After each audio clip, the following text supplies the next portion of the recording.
Pas besoin de diplôme ni de formation, juste un peu de bon sens et beaucoup d'imagination.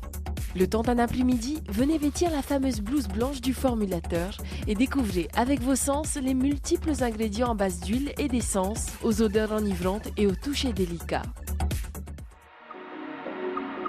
Généralement très discrètes, les industries cosmétiques du monde entier ont toujours voulu garder leur part de mystère, l'accès à leur laboratoire étant très réglementé. C'est donc avec une toute autre approche que le laboratoire de cosmétologie du Pacifique Sud a développé ce nouveau concept.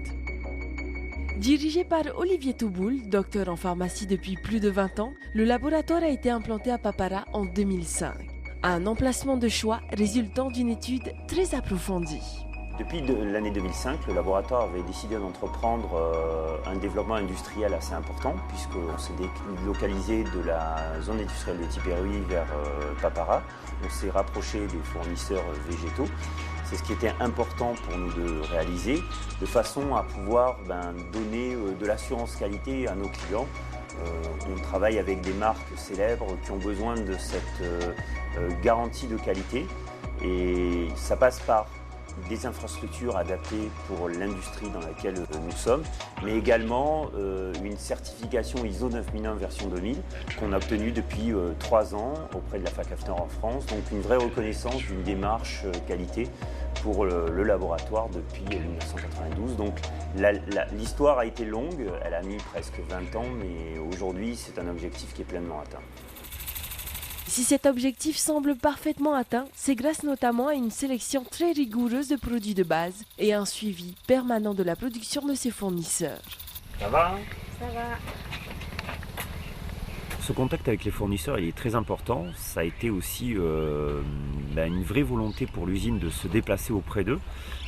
Pourquoi Papara et d'avoir localisé notre activité sur la commune? Parce que c'était une des plus agricoles, en tout cas de l'île de Tahiti.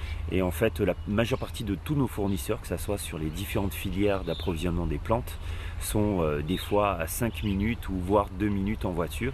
Donc pour eux, ça donne une facilité et une productivité qui est améliorée. Grâce à ses nombreux fournisseurs de fleurs de tiare, le laboratoire a fait du Monœil de Tahiti son produit phare, fabriquant ainsi plus de 20 tonnes d'huile de Monœil de tiare par mois.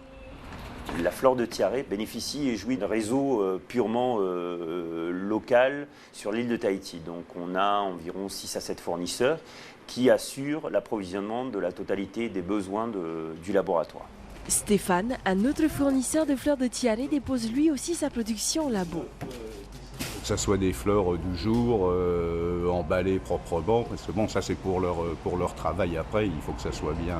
Si c'est bien emballé, pour eux c'est beaucoup plus rapide à traiter derrière. Et puis des fleurs de qualité, on fait du tri quand même, on enlève ce qui est un petit peu abîmé, là, mangé par les fourmis. Nous sommes en fin de mois et c'est aussi le moment où tous les fournisseurs viennent réclamer leur dû. J'ai demandé c'est combien c'est le kilo, ils m'ont dit au début c'est 80. Et après ça a diminué un peu et jusqu'à maintenant 60 francs. Ah ben non, c'est pas assez cher, bien entendu. S'ils pouvaient nous acheter ça un petit peu plus cher, on serait bien contents. Mais bon, disons que ce sont des accords qu'on a. Et je pense que tous ces fournisseurs ils achètent à tout le monde au même tarif, donc il n'y a pas de problème. Après une commande passée à l'huilerie de Tahiti, l'huile de copra raffinée arrive à bord de cubiténaires d'une capacité d'1 tonne environ chacun. Chaque pétale de tiare est ensuite soigneusement séparé de sa tige et introduit dans un sac de filtration.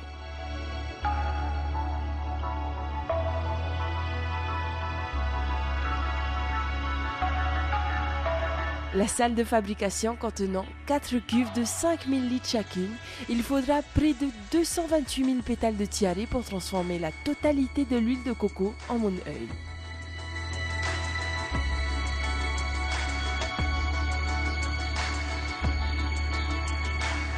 Après 12 jours de macération, les sacs de tiare sont retirés.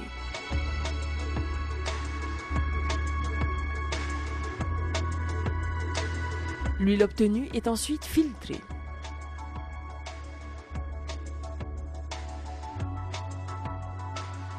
Chaque cartouche possède des filtres dont l'épaisseur des mailles ne dépasse pas 40 microns. Lors de la filtration, quelques échantillons sont prélevés et envoyés au laboratoire pour un contrôle qualité.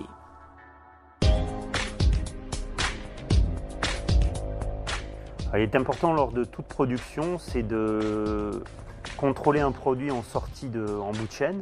C'est ce qu'on appelle aussi en norme de qualité la libération du produit. Et ça, c'est quelque chose qui est important quand on fabrique une voiture, un outil, un vêtement. Et bien sûr, un produit cosmétique, c'est important de vérifier qu'il s'est passé, que tout se soit bien passé pendant les phases de fabrication. Et le contrôle qualité sert à ça. Ça sert véritablement à vérifier que tous les paramètres du produit et tous les paramètres qualité sont conformes à l'attente qu'on peut en avoir sur un marché.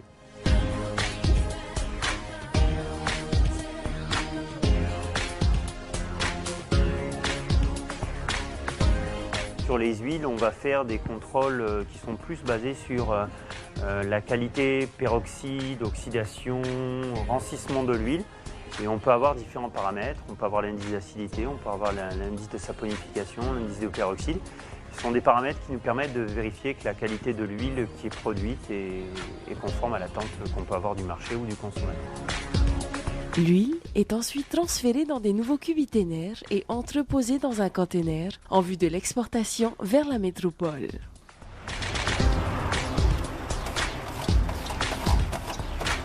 Donc là, on vient d'identifier les cuves de 1000 litres, donc prêts pour l'exportation sur la métropole.